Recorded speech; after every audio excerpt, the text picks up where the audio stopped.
think that's enough mooing that I can handle in one day. Hey everyone, we're currently multi-streaming from the Facebook group Livestreaming Friends, along with on a LinkedIn profile, the Shala Productions Facebook business page, and the Shala Productions YouTube channel. So depending where you're viewing me from, you may know who I am, and if not, my name is Robert Lee. I'm the executive producer and owner and founder of Shala Productions, where we create marketing videos as well offering live streaming service, specifically focusing on the education and the medical field, as well as a special in pop culture. So from the description, I thought I'd just hop on and just give us some fun quick tips for those heavily involved in live streaming production side, whether it's for your own show or if you're working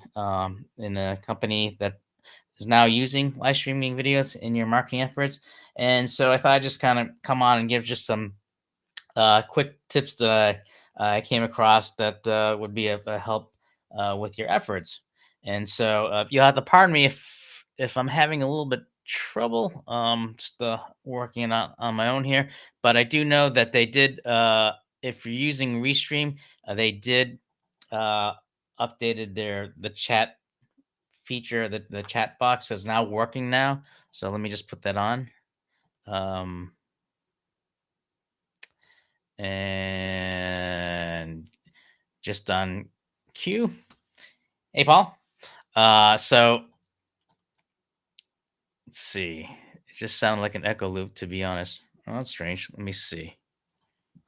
All right. Well, hopefully that the echo has been fixed.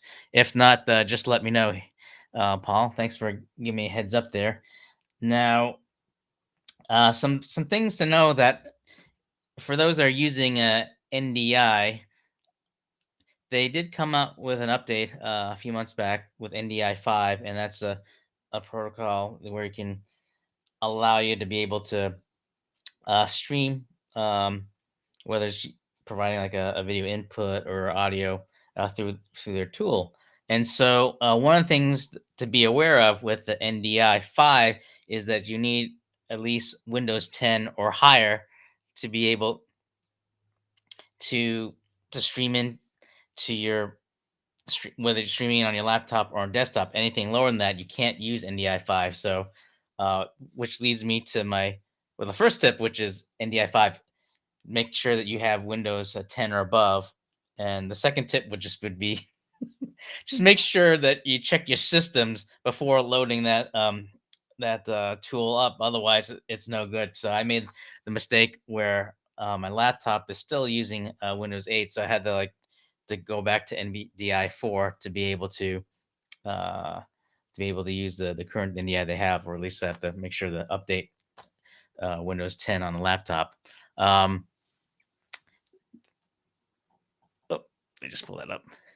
So appreciate that, Paul. I I thought it was like the audio from the current here, but the moving, yeah, there's a slight little reverb. I just kind of had a little fun with that. I might have to polish that up there, but but uh, but yeah. So that was the second tip, and it looks like as you can see from all around here that the chat is working on Restream. So if you guys were having trouble earlier, that was the situation. But they did inform me that it is working, so I figured I'd go on live just to make sure, and sure enough, it is. So so yeah, so that was the second tip. Tying in with the NDI 5, making sure you have Windows 10 or above, and whether it's with your own computer desktop, it's always good to check things before you go live. But in particular with NDI 5, just make sure that your system is, if on a PC, that you are using a Windows 10 or above. Otherwise, you might want to go down to NDI 4 until you're able to update that. So, so that was the second thing. The third thing, YouTube. They it was kind of like a sneaky, under the radar type of update on their feature, which if it's not well known now, YouTube had changed their requirement where before you need at least 1,000 subscribers to be able to stream directly from your phone. But now it's now down to 50 subscribers. So if you have 50 subscribers and more, you're now able to stream directly into YouTube from your phone. But if you still want to be able to incorporate graphics, like what I have right here, or something like this. Oh, hang on.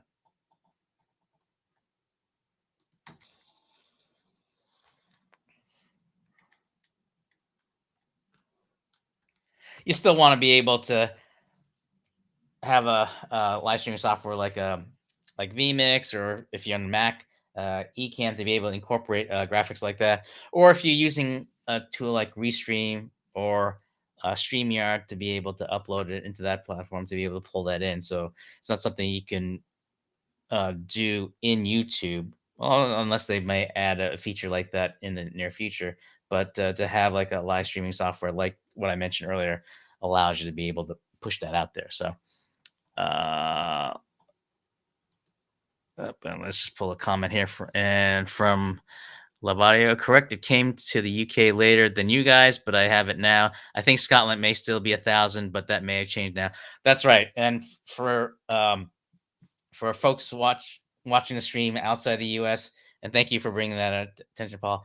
That the feature update in YouTube is is at least working in the US, and Paul out in the UK has confirmed that it is also available there. Scotland may not have that feature yet, although Bruce, if you're watching, just let us know. But that's important to know that region specific. Some may not have that, but I can confirm the US and the UK do have access to the update where you just need at least 50 subscribers to be able to stream directly into YouTube. But I think, at least from what I hear, Scotland doesn't have that update yet. So, um, which is always good to know. Let me just check something here. Let's see. So that was one, two, and if I did the math right, that should be three. Um,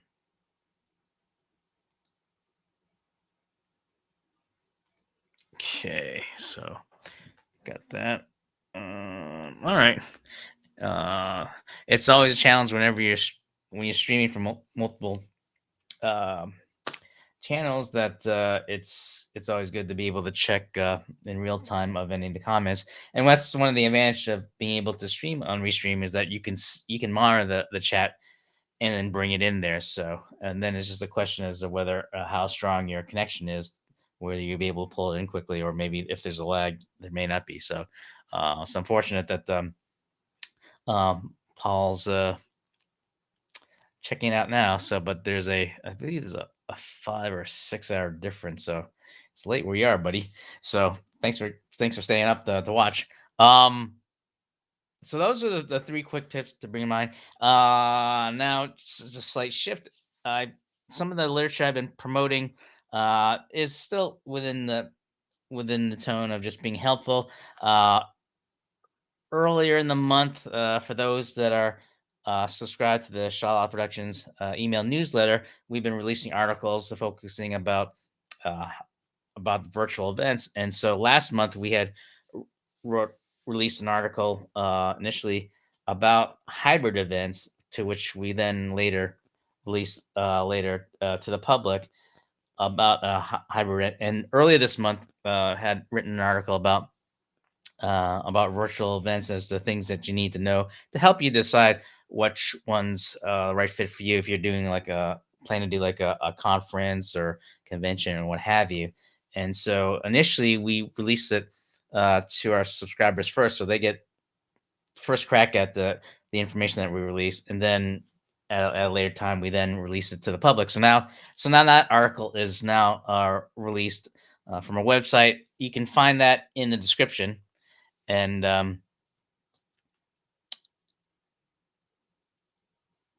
one, two, yeah. So that you want to be able to check that out, and it's just an overview, just get identifying the different types of virtual events that to produce. So in the article, we identify four. You'll want to check that out. I think it'll help you with your efforts to know like which one's a great fit depending on looking at different variables as to what factor into your decision. And so that's just a general overview. To the read all the details, it's in the link. Just click on that. And in general, if it's something that folks want to be able to get it first instead of reading it at a later time when it's released, uh, in the link, what I've released in the past is I've been promoting the video production budgeting guideline, where for folks to sign up for it, it's just a matter that they be able to sign up for the newsletter and they be able to obtain the copy. So if you do sign up for it, uh, you'll get and it's still free for a limited time, the video production budgeting guideline. So that's also, that link is also in the description that the checkout, and for those that are whoop.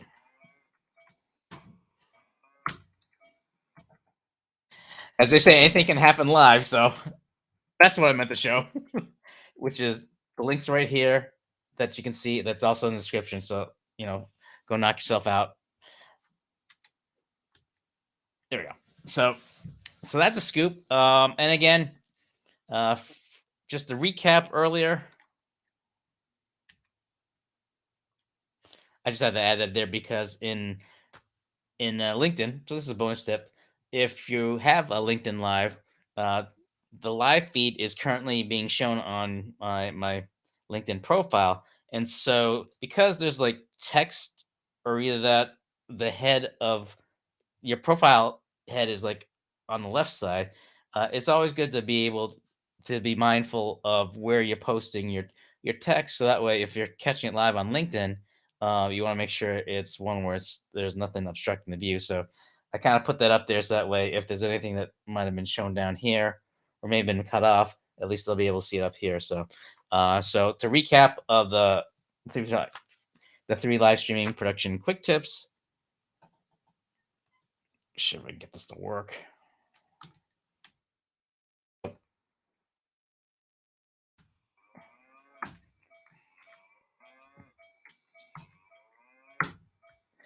Hang on, I think I got it. There we go. the three the three live streaming production quick tip recap earlier. If you have NDI5, it works only in Windows 10 plus and above. So therefore, you want to be able to make sure on your system settings to check if you meet the requirements. Otherwise, you want to go with NDI4 for that. And YouTube, it's now in the US and UK. I can confirm that it's 50, not 1,000 minimum subs to be able to live stream from your mobile phone directly. So it's helpful so that if you're doing like a vlog or if you're just doing a stream on the go and you're not able to get into your production studio, or if you don't have your laptop or desktop to be able to stream directly, you can do it on the fly from your phone directly into YouTube. And that's if your YouTube channel has at least 50.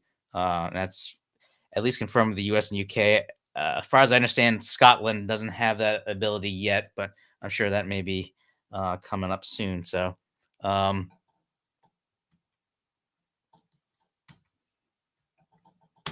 we go. And oh, hey Corey, thanks for checking me live on LinkedIn here. So that's a scoop. And if you missed the stream earlier, you can always watch on the replay. And just for the heck of it, if you are watching replay, if you can leave a note on the chat box that you're catching on replay by saying hashtag replay. It's just for my own uh what's the word I'm looking for? I guess it's just for way for me to be able to analyze the feedback as to when people are catching it. Just because like the nature of these types of stream is pretty much a pop-up stream. So it's a matter of just kind of like just checking as to like what streams are a good time to be able to catch people live, and if not, when I see they're seeing it on replay, then at least gives me more data to be able to work with. So So that's just a kind of like a bonus tip that's always good to be able to test out stream where if you're not really sure, what time's optimal, just pick a time, go with it. If it works, great. If not, based on the feedback and seeing on the timestamp as to when they're catching the replay, that's another bit of data that you can use to your advantage. Thanks, Paul. Appreciate it. Yeah, it's always um, Corey and Paul are also members of the live streaming friends. There's a link in the description, so if you guys want to join there, it's a great Facebook group to be able to be a member, and just for the fact that a lot of the members there are either live streaming enthusiasts or one that they use for their in their profession, or creators that have their own YouTube channel. And so it's a great place to be able to test out your streams, get some feedback from members that are also share interests as well as has a good passion, so that they can let you know if there's any problems with the stream, like Paul just earlier did to let me know about the reverb in the mooing there. Well, you had the well, if you're watching a replay, you can check it in the beginning, as well as just being able to collaborate if you're working on any projects or just looking for folks that want to help out. It's a great group to be able to talk to others. So, and as well as great fellowship as well. So, and again, that's live streaming friends.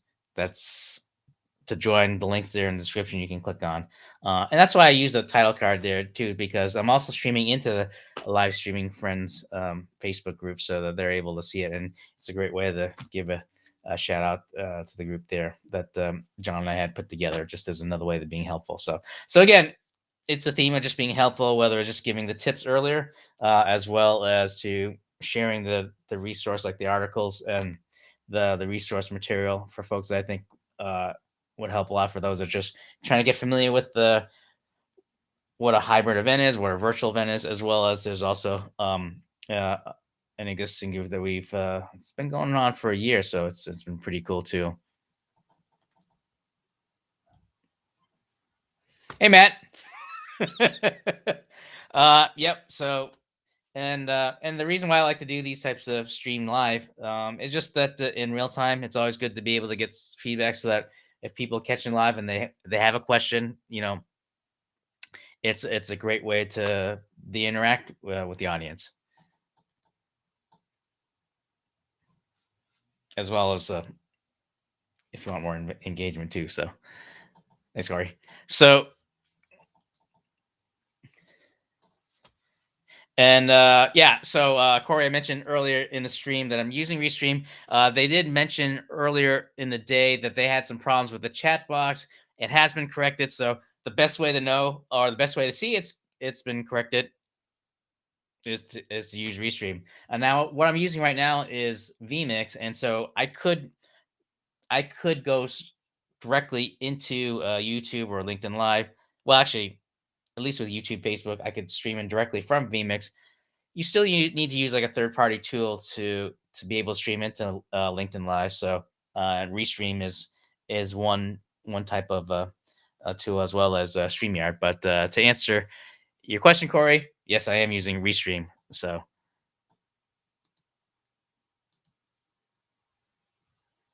getting ready to do my thing. Just stop by, drop a like. Thanks, Matt. And that is my colleague and friend Matt Haas that we had done together with Verbose Wednesday. He's going on live soon on all things YouTube. So if you guys want to, dare I say, have your mind blown to learn new things, check out Matt's YouTube stream. That's let me see if I can pull it up. Hang on, guys. I'm just going on the YouTube channel. Let me just go to Matt's channel, see if I can pull his link up so that you guys can catch that live. Oh, I think I found it. All right. There it is. Hope you can see this. I don't know if you can see it on the Facebook group. So, but at least on the chat box there is the link to Matt's YouTube channel to check out, to be able to check his program live. Have you found a video wall to bring in guests? I'm not sure if I. No, hang on, let me pull that up there. There you go. I'm not sure if I understand. If you mean video wall, like to bring like a video source, like into like a Restream, or like the video wall like you'd see in like in Zoom. The best way to do that is, if you, let's say your primary stream is like a your desktop. If you're able to pull in like a laptop or another monitor that's showing that, and then feed it into your computer, that's a way to bring in the video wall. I know, like some people, like I have like a like the A10 Mini Pro. I could connect that into my laptop, and then if I'm able to pull in the feed through an HDMI cable, bring in the A10, I can then pull the the video source of that into vmix to be able to pull up the wall there too. Um so that's how I would do it, Corey. But if I didn't answer your question properly, if I misunderstand the question, Corey, just let me know. We're connected in many ways, and we could chat offline to be able to address that. But that's how we do it. Let me just see it. Yes, a video wall on Zoom, but make it look cool or interactive. Okay.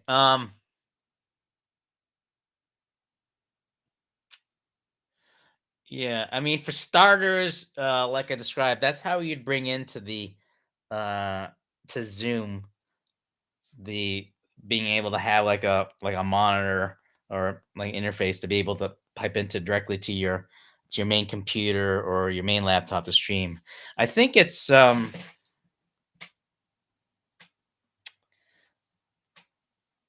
like when you have that, if you have the Zoom in the in that source, um I think it's then being able to add the graphics from there. It's almost like being able to, if able to provide like an overlay on top of that wall, and then bring it into to your main source of where you're streaming from. Um, I think it just depends on like the number of folks from that you're pulling into, whether you can do it from a one per, then like a then all screen, to be able to um work in the overlay. But I think that's just more of like a trial and error as to like what the best way to do that. The Jeopardy music plays. uh I don't think I have the Jeopardy music on me. Something I'll have to work out. But hopefully that addresses your question, Corey. And again, um, if I misunderstand the question, or if there's any follow up questions, again, we can talk about it offline, and be glad to dive in deep, do a deep dive to get that all sorted out there. And I don't think I have a Jeopardy music on me. I think the only thing I have is well, I have the mooing cow.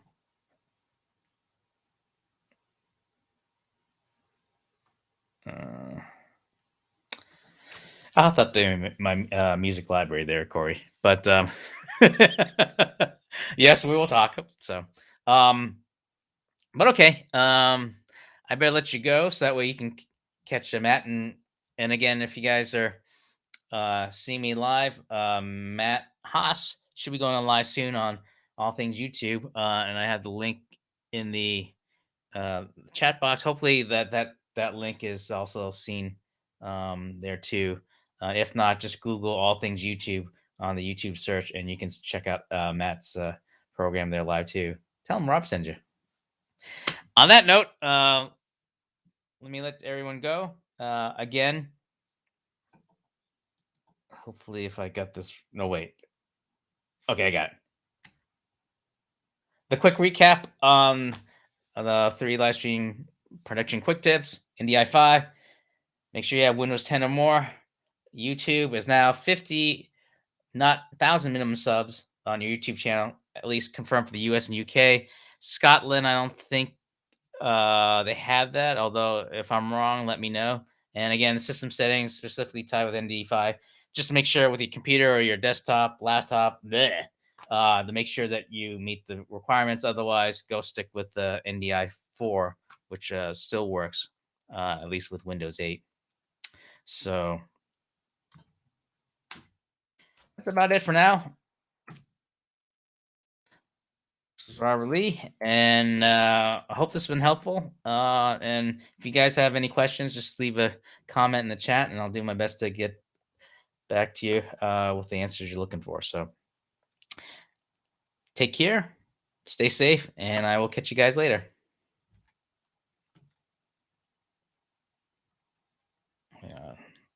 Got a 1 in 2 chance I've got this right.